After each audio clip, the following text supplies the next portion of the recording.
The Animal Welfare Act, which had passed in 69, 66, yeah. I mean, that it was like a sex manual that talked only about foreplay. It disavowed any concern with the actual conduct and design of research.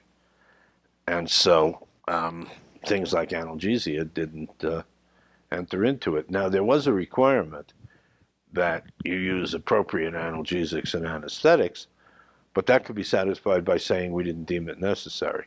So we wrote up the concept of the Animal Care Committee, based in part on the Canadian system, based in part on the Human Subjects Committee system, based in part on what we considered would work and what wouldn't. Waxman said, prove to us that this is needed.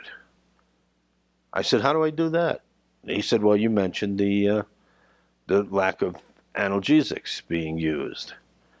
I said, yeah. He said, well, prove it. I said, how in the hell am I going to prove it? I said, I got calls every month from technicians and students who say it's horrible. The animals are crying, it's bad science, blah, blah, blah. If something is used in science, it's documented. There's papers. You see? So I literally ran to, as soon as I could, to the medical library, agricultural library, you know. Yeah, the USDA.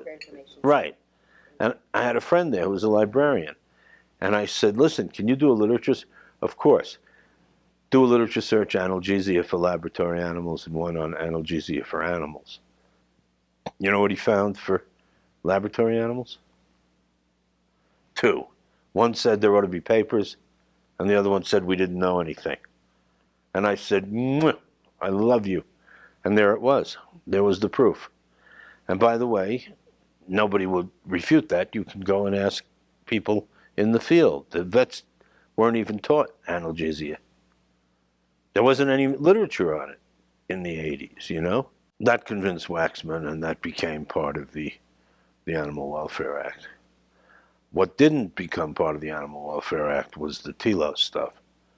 I thought that there needed to be a stipulation that animals should be kept under those conditions which are congenial to their biology and psychology. The scientific community, I have to say, was too stupid to realize that that would have impacts on their results.